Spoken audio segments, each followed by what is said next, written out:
All right, today we are diving deep into Harper Lee's absolute classic, To Kill a Mockingbird. We're going to take a journey from the ghost stories of a sleepy southern town straight into the fire of prejudice and what it really means to be courageous. Let's get into it.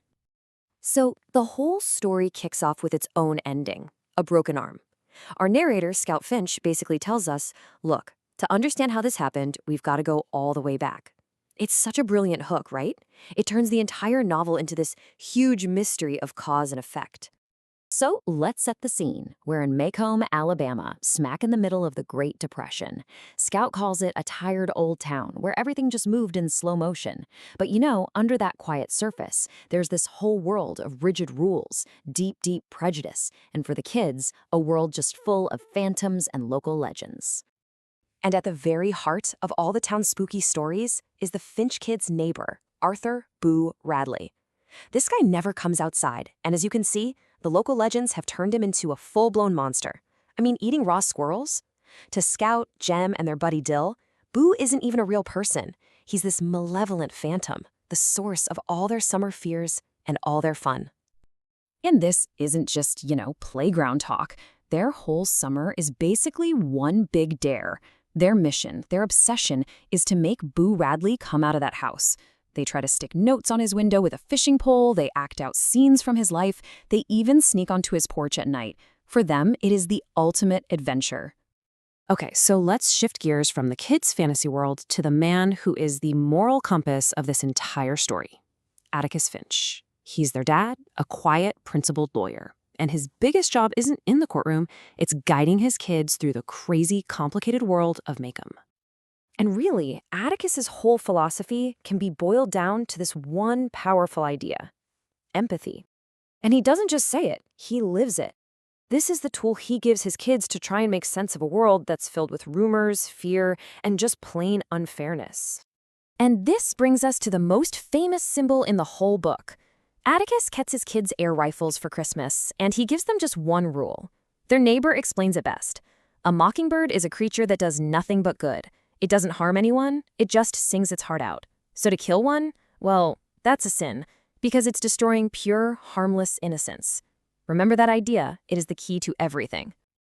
To his kids, Atticus is just old. He's feeble. He reads books instead of hunting. But then one day, a rabid dog is staggering down their street, and they discover this incredible secret. Their dad is ol' One-Shot Finch, the best marksman in the entire county. And the reason they never knew? He put his gun down years ago because he thought it gave him an unfair advantage over nature. See, that reveal wasn't just some cool, shocking moment. It was a lesson. Atticus uses it to show his kids that real courage isn't about being good with a gun. Real courage is moral courage. It's knowing you're probably going to lose, but you fight anyway, because it's the right thing to do. And boy, is that lesson about to be tested.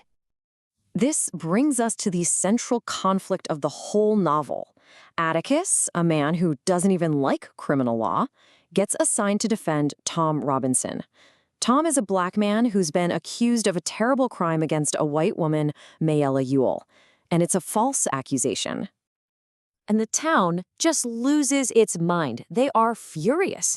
Even Scout is confused by all the hate. So she asks her dad this simple, direct question.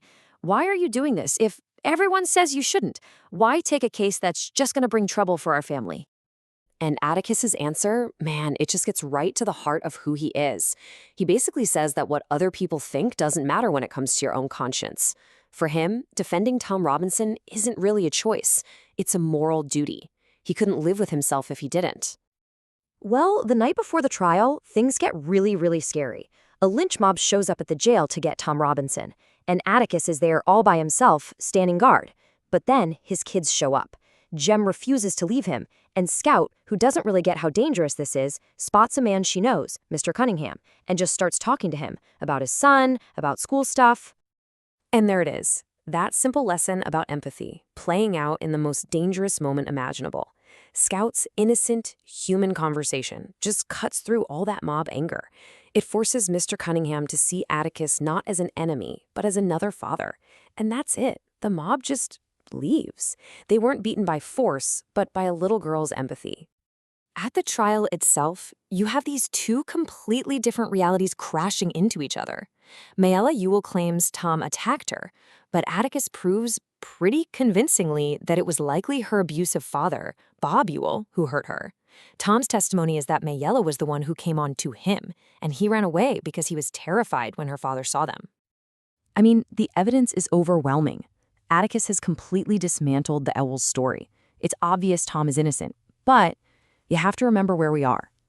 This is the segregated South, and the jury is made up of 12 white men. The whole courtroom just holds its breath. Okay, so now we're in the aftermath.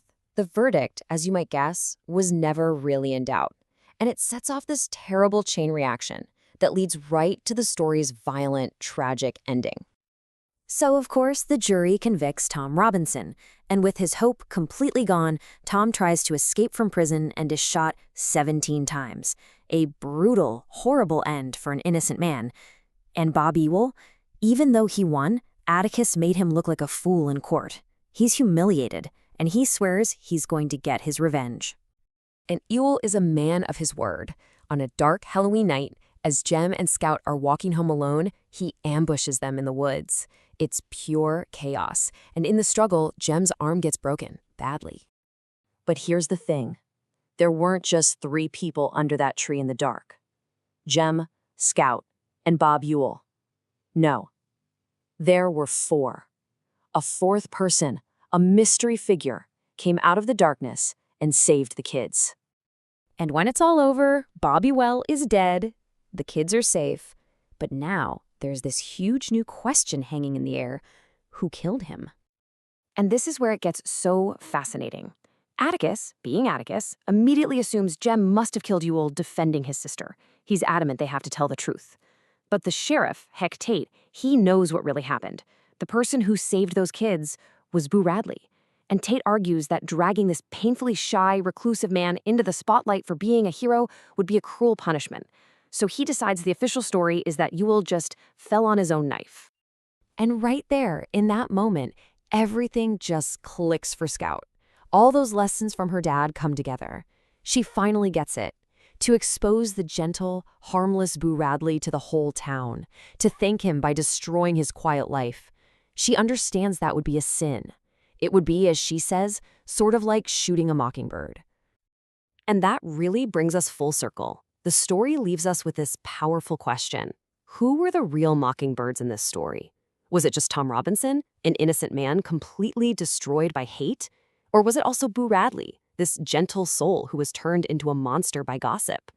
Or maybe it was even the children themselves, whose innocence was shattered by the ugliness they were forced to see. That's something to think about.